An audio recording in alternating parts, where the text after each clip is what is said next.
Ladies and gentlemen, welcome back. I am Dr. Chris Nelson, and today I wanted to make you a follow-up video on a patient case that has been successfully delivered and the patient is happy. So let's dive in.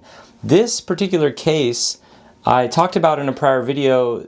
The patient's name is The Man, and it's a 5-unit implant bridge on top of 3 implants with custom abutments, and we had some issues with the initial fit of the appliance. So after problem solving that with our lab, we were able to find a solution and deliver a quality product. So if you take a look here, you'll see some pictures of the case, and what you'll see is a stone model with tissue reproduction, and we were able to fit that bridge down all the way and get a good result. Now, in the prior video, you'll see the title of it is something like Problem Solving Digital Scans, and we started this case with digital scanning, and we use our scanner all the time. We have a Trios 5. It's a great scanner. It works awesome, and we use this for almost everything we do. I'd say 98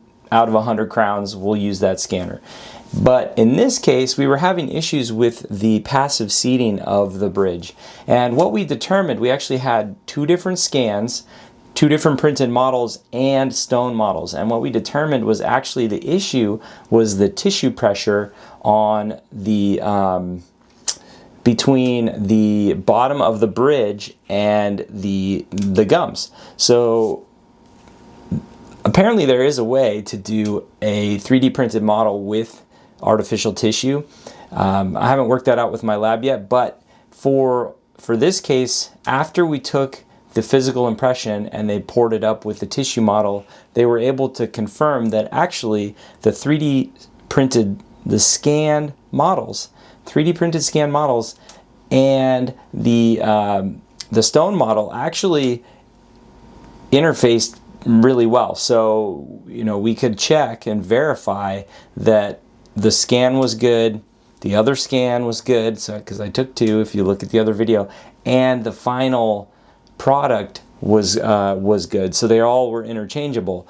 The issue was that tissue pressure, and I think some of this was the fact that we elected, for better or worse, not to do a custom temporary for this patient. So we didn't have the gingival architecture, we just had the healing collars, and then the gingival architecture wasn't developed between the sites. So when we went to seat the final bridge, there was a lot of tissue pressure under that bridge, and that was even with the lab making it as cleansable as possible, considering the location of the implants and where they needed to be for the bone, and also the restorative expectations of where the teeth should be.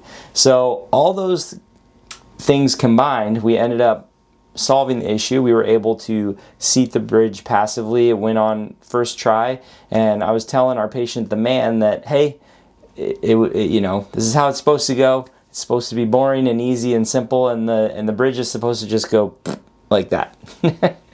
So we were able to do that for our patient. I wanted to make a follow-up video and just show you that we did close the loop on that. He's very happy with the appliance, and hopefully it's a very long-term solution for his missing front teeth. He had a long span bridge before, as I mentioned in the prior video, and that bridge had failed because there was tooth decay on the abutment teeth. So I'm hoping that this implant bridge will serve him really well for a long time. He also has the advantage of, aesthetically, you cannot see his gums ever. So if he does end up getting some recession or any other issues with that, as long as the incisal edge, the edge position looks good, then the bridge should be there for a long time. The other thing that we offered for him is a splint, a night guard to wear to protect the teeth, so that we can minimize nighttime forces. So we'll see if he decides to go that route. I really hope he does.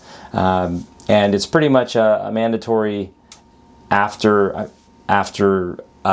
anterior work. We pretty much always want to do a night guard afterwards. Now, whether the patient accepts that recommendation is on the patient, but that's our standard, and preferred recommendation afterwards. So anyways, that's the case. I hope you enjoyed seeing some pictures. I hope you learned something. If you're a dental professional and you say, hey man, this is boring stuff, it's easy, do it this way, do it that way, I'd love to connect with you. I think by putting good information out in the world, we get good information back. If you're a dentist with less experience and you have additional questions, if you're like, hey, you didn't explain this very well, go ahead, write that in the comment section. I'll do my best to reply.